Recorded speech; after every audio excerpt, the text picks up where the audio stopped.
मैं 6 सालों से अपनी हेयर केयर कर रही हूँ और मेरे हेयर केयर के वजह से मेरे बाल अभी पहले से काफ़ी बेहतर हैं। मेरे प्रॉब्लम ये थी कि मेरे आगे का बाल बहुत पतले हो रहे थे और ओवरऑल वॉल्यूम भी बहुत कम था। सो आपका भी अगर यही प्रॉब्लम है तो वीडियो को एंड तक जरूर देखना। आज के वीडियो में मैं बताने वाली हूँ आपको कैसे हेयर केयर रूटीन फॉलो करना चाहिए, क्या क्या सब करना चाहिए एंड मोस्ट इम्पोर्टेंटली क्या क्या सब अवॉइड करना है। So without any delay let's begin. First thing first, आपको ये समझनी होगी scalp health is equal to hair health and healthy बालों की शुरुआत हेल्दी स्काल्प से होती है। सो आपको स्काल्प हेल्थ पे ज़्यादा ध्यान देना है। अब आती है सवाल, स्काल्प हेल्थ कैसे इम्प्रूव करेंगे, स्काल्प हेल्थ का ख्याल कैसे रखेंगे। सिंपल, पहले तो आपकी स्काल्प में बिल्डअप नहीं होना चाहिए, डैंड्रफ नहीं होना चाहिए। अगर आपके स्काल्प में बिल्डअप हो रखा है तो आप क्लैरिफाइंग शैम्पू यूज कीजिए और बिल्डअप को अवॉइड करने के लिए डबल शैम्पू करना भी जरूरी है। और अगर आपको डैंड्रफ हुई है तो आप एंटी डैंड्रफ शैम्पू यूज कीजिए और वेट हेयर में सोना अवॉइड कीजिए, क्योंकि डैम्प स्काल्प डैंड्रफ प्रोड्यूसिंग बैक्टीरिया के लिए एक आइडियल एनवायरनमेंट क्रिएट करता है। सो अगर हम गिल्ले बालों में सोते हैं तो डैंड्रफ होने के ज़्यादा चांसेस रहते हैं। इसके साथ साथ आप डेली स्काल्प मसाज कीजिए। मेरे हिसाब से स्काल्प मसाज बहुत ही अंडररेटेड है। स्काल्प मसाज से स्काल्प में ब्लड फ्लो इंक्रीज होती है, सो हेयर फॉलिकल्स को ज़्यादा न्यूट्रिएंट्स एंड ऑक्सीजन मिलती है, सो हेयर ग्रोथ में भी मदद मिलती है। सो आप डेली बेसिस पे 3 to 5 मिनट्स के लिए स्काल्प मसाज जरूर कीजिए। सेकेंड में the most common tip, hair oiling. ये तो सब बोलते हैं हेल्दी हेयर चाहिए तो ऑयल करो, लेकिन हेयर ऑयलिंग कैसे करना है और क्या क्या मिस्टेक्स सब अवॉइड करना है ये मैं बताऊंगी। फर्स्ट तो सबसे जरूरी बात, आप अपना हेयर पोरोसिटी के अकॉर्डिंगली ऑयल चुनिए और जिस दिन आप शैम्पू कर रहे हो उसके 2 घंटा पहले ऑयल लगाइए। ऑयल को ओवरनाइट नहीं रखना है। ओवरनाइट रखने से ये हमारे हेयर फॉलिकल्स को ब्लॉक कर सकता है और हमारे हेयर वीक हो सकते हैं। अगर आपका भी ऑयल करने के बाद बाल ज़्यादा झड़ते हैं तो इसकी वजह ये है। सो आप बालों में ऑयल को बस 1-2 घंटा के लिए ही रखिए और हमेशा ही ऑयल करने से पहले बाल कंघी करनी है, बाद में नहीं। ऐसा क्यों? क्योंकि हम जब ऑयल करते हैं ना, हमारे स्काल्प बहुत ही रिलैक्स हो जाता है और हमारे बाल भी एक नाजुक सी स्टेट में होती है। तो इस टाइम अगर आप कंघी करोगे तो बाल झड़ने के चांसेस बहुत ज़्यादा होते हैं। Lastly, you don't have to apply too much oil. ऐसे भी नहीं कि आपके सर से तेल टपकने लगे और ऐसा बिल्कुल भी नहीं है कि ज़्यादा तेल लगाने से ज़्यादा अच्छा हो जाएगा। सो जितना चाहिए बस उतना ही लगाओ। अगर कोई प्रोडक्ट आपको सूट कर रहा है तो आप उसके वजह जानिए कि मुझे ये प्रोडक्ट क्यों सूट कर रहा है, लाइक इसके इंग्रेडिएंट्स क्या क्या है। इससे आपको आइडिया लग जाएगी कि आपके हेयर को कौन कौन सा इंग्रेडिएंट सूट करता है। सो कभी भी अगर एक प्रोडक्ट डिसकंटिन्यू हो जाए तो आप अपने लिए एक अच्छा सा प्रोडक्ट ढूंढ पाओगे।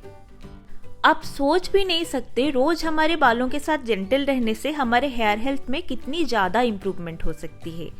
लाइक आप जब भी हेयर ब्रशिंग कर रहे हो या फिर टॉवल से अपने बाल ड्राई कर रहे हो तो हमेशा ही बालों के साथ जेंटल रहिए। बेसिकली अपने बालों को एक नाजुक सी फूल जैसे ट्रीट कीजिए। जब भी आप ब्रश कर रहे हो तो हेयर एंड से स्टार्ट कीजिए और धीरे धीरे ऊपर की तरफ बढ़िए। अगर बाल ज़्यादा उलझ गए हैं तो सीरम अप्लाई कीजिए, इससे बाल सुलझाने में बहुत आसानी हो जाती है। सिमिलरली रेगुलर टॉवल हमारे बालों के लिए काफ़ी रफ होते हैं, सो आप माइक्रोफाइबर टॉवल यूज़ कर सकते हैं। ये हमारे बालों के लिए जेंटल है। हम हमारे बालों को किस तरह से वॉश करते हैं इससे भी बहुत फ़र्क पड़ता है।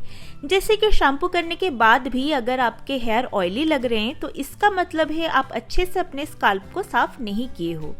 सो आप जब भी शैम्पू कर रहे हो दोबारा शैम्पू करो। पहली बार में ऑयल बिल्डअप ये सब चला जाएगा और दूसरी बार में स्काल्प अच्छे से क्लीन हो जाएगा। कंडीशनर लगाने से पहले हमेशा ही बालों से पानी को जेंटली निकालना है और फिर सिर्फ बालों में कंडीशनर अप्लाई करना है। कंडीशनर बहुत ज़रूरी होता है। अगर आप कंडीशनर नहीं लगाओगे तो आपके बाल ड्राई और फ्रीजी हो सकते हैं। और याद रहे, अगर आप हेयर मास्क लगा रहे हो तो प्रॉपर ऑर्डर ये है, पहले शैम्पू फिर हेयर मास्क फिर कंडीशनर। हेयर मास्क और कंडीशनर लगाने के बाद उसको प्रॉपरली रिंच करना भी बहुत ज़रूरी है, नहीं तो आपके बाल फ्लैट दिख सकते हैं। हमारे बाल जब गिल्ले होते हैं ना तब वो बहुत वीक होते हैं। सो गिल्ले बालों को हमेशा ही जेंटली ट्रीट कीजिए। कुछ भी ऐसा काम नहीं करना है जिससे गीले बालों के ऊपर कुछ भी प्रेशर हो। सो गीले बालों में कंघी करना या फिर टाइट हेयर स्टाइल्स करना, ये सबको अवॉइड कीजिए। हाइजीन मेंटेन करना भी बहुत ज़रूरी है। सो आप वीकली बेसिस पे अपने हेयर ब्रश और अपने पिलो कवर को साफ कीजिए। और हाँ, सैटिन पिलो कवर हमारे बालों के लिए बहुत अच्छे होते हैं।